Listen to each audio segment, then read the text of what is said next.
Mi nombre es Fernando Torres Pombo.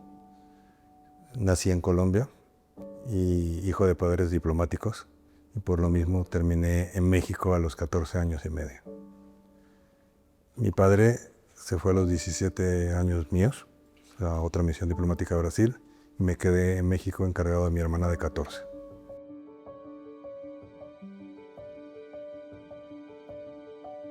Mira, yo empecé a conocer la obra, pero podría decir primero que a conocer a Dios, cuando entré a la prepa de la UP. Me molestaba mucho porque yo tenía el pelo de aquí hasta aquí de largo y era surfista y skateboardista, ¿no? Me gustaba mucho. Conforme iban pasando los años iba cortándome el cabello, iba cambiando. Estando en ese ambiente de la UP prepa, en donde realmente la gente era muy echada para adelante, había mucho deporte, había mucha excursión, mucho estudio, muchos rallies de estudio que hacíamos, empecé a enamorarme del estudio. Dije yo, caray, esto creo que sí me gusta, lo de estudiar. Y este rollito que me dicen de santificar el trabajo, y como que sí tiene sentido, como que sí vale la pena.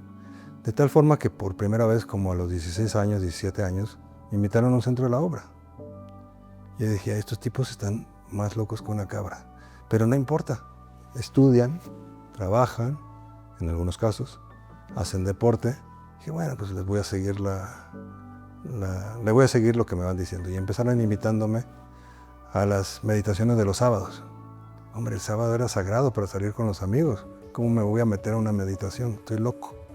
Pues, con el tiempo dice, ya no podía estar sin la meditación los sábados y la bendición posterior a la meditación. No sé si siga siendo costumbre.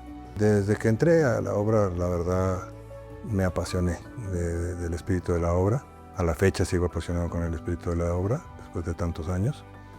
La verdad es que empecé a tener vida interior, o eso creo. El hecho es que todo el ambiente, todo era muy piadoso, muy de trabajo, muy de echar para adelante. Y yo te puedo decir que esos 11 años de mi vida, con excepción tal vez del último, fueron los mejores años de mi vida. ¿Por qué soy cazabolsero? Por amor a Dios. Y escogí casa de bolsa porque empezaba a trabajar a las 8, me daba tiempo de ir a misa y de hacer la oración en la mañana, y salía a trabajar a las 3, entonces me daba tiempo de trabajar toda la tarde con la labor que teníamos con muchachos y con gente en la obra. O sea, ¿por qué soy cazabolsero? ¿Por qué soy lo que soy hoy? Por amor a Dios. Y eso también implica libertad. Yo me dedicaba todo ese tiempo a hablarle de Dios a todos estos, a parar la operación a las 12 del día y rezar el ángelus, y todo el mundo me veía con una cara de bicho raro, no me importaba. Y la gente se fue acercando a Dios. Y muchos de esos hicieron familias y hogares cristianos, no gracias a mí, sino gracias a la obra, porque se acercaron, porque veían un ejemplo de un financiero entregado a Dios. ¿Qué me enseñaron en esos 11 años? La ilusión de ser santo, de ganarme el cielo, a pulso. A veces vienen las cruces, a veces estamos en abundancia, a veces no, pero quiero ser santo. Bueno, lo voy a contar tal como fue una cosa extraña. Es una cosa extraña. Entonces, cuando a mí me dicen que no me convenía la obra, resulta que me dicen que me habían puesto una tarjeta amarilla llamada admonición. Dije, ¿por qué? Porque no seguiste el protocolo establecido por el Opus Dei para hablar con la gente de la eclesiástica y de los señores obispos. Y cuando me dijeron que yo tenía que hacer ese rollo, ¿no? O a lo mejor me faltaba formación y o me la dieron y no la entendí, pero pues yo hice lo que cualquier persona con sentido común hizo. Y luego me dicen, y es que además tienes una segunda admonición, otra tarjeta amarilla. En el soccer 2 tarjetas amarillas, tarjeta roja, ¿no? Y me dijeron que pues sí, que lo mejor era salirme de la obra. Entonces ahí viene una gran desilusión para mí. Eso fue la cosa más fuerte que he tenido de decir, pues yo estaba feliz aquí y ahora resulta que no estaban felices conmigo. Y dije, bueno, pues ni modo, aprendido está. Salí, pero gracias a Dios y gracias a mi esposa, sobre todo a mi esposa, no me alejé de Dios. Pero me casé 4 años después de haber salido de la obra, y si no fuera por mi mujer, pues a lo mejor estaría lejos. Y luego me fui a vivir al extranjero, a Miami, y me encontré casualmente con mi amigo Víctor, que era mi compañero de la prepa, que me había invitado por primera vez a una meditación el sábado por la noche.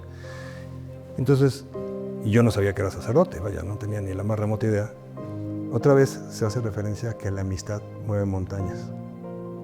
La amistad era tan pura, tan buena, la que habíamos tenido con Víctor cuando éramos jóvenes, que nos divertíamos sanamente, que estudiábamos mucho, que íbamos a excursiones, que íbamos a convivencias, que íbamos a veces a locuras en iglesias y a los que veíamos comulgar les dábamos una estampa de Monseñor Escrivá de Balaguer para que se acercaran y conocieran el Opus Dei. Y ahí empecé a encontrarme con Dios otra vez, a recomenzar con la obra otra vez, a enamorarme de la obra otra vez.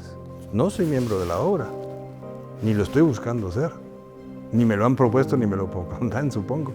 Y Víctor, la verdad es que no recuerdo si me habrá confesado 50 veces con él, 45 era de risa. Nos moríamos de risa, éramos amigos, entonces nos contábamos todo. Eran las mejores confesiones que he hecho en mi vida, muertos de risa, y sabían que si estaba el Padre riéndose es que estaba conmigo. Y de ahí empecé a hacer apostolado de nuevo. Y me volví a enamorar de la obra, como siempre. Digo, lo que pasa es que se había obnubilado un poco, se había oscurecido, pero ahí seguía el amor al apostolado y el amor a la oración y el amor a la dirección espiritual, que sin esas cosas no puedo vivir. Entonces, Víctor me sacó otra vez el aspecto bueno y me fue llevando poco a poco durante más de 7 años, hasta que de pronto, por circunstancias de mi trabajo, me decido regresar a México, y él, por circunstancias de su sacerdocio y ministerio, pues lo mandaron a Los Ángeles. O sea, los dos nos fuimos al mismo tiempo de Miami. Pero gracias a que encontré a ese amigo de la obra y que le conté lo que había pasado, pues realmente él mandó a hacer un poquito de investigación de qué fue lo que pasó conmigo.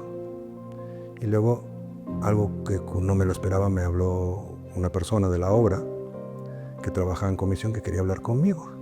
Dije yo, ¿y cómo para qué? Para pedirte perdón institucional. Dije yo, ¿perdón institucional? Pues yo no lo estaba pidiendo. En lo más mínimo se me ocurriría pedir algo así. Pidieron a la obra que revisaran el asunto de Fernando Torres, porque pues había dejado la obra de una manera extraña, o lo habían dejado ir, más bien. Y se nos hace injusto que una persona que ha hecho bien toda su vida se haya salido de la obra. Es absurdo. Y bueno, pues sí, yo creo que sí lo investigaron. De hecho, me dijo el director de la obra que me pidió perdón, que habían investigado, analizado más bien mi caso, y que pues estaban muy apenados por haber hecho lo que hicieron conmigo.